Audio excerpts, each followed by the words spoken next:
para hindi makahalata si Amira. Gumamit na rin ako ng ibang paraan para maisailalim siya sa impluwensya ng media.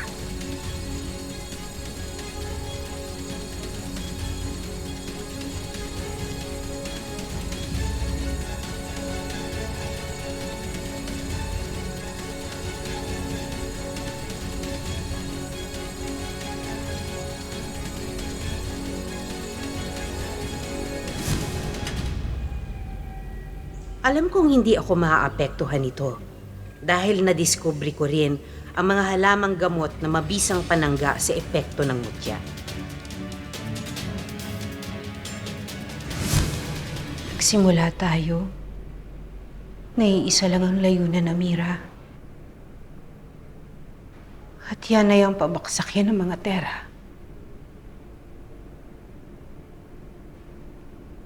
Pero bakit ganun?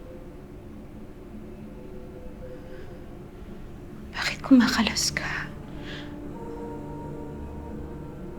Dahil ba nalaman mo na kakunsaba nila yung tatay ng nag-iisang lalaking mahal mo?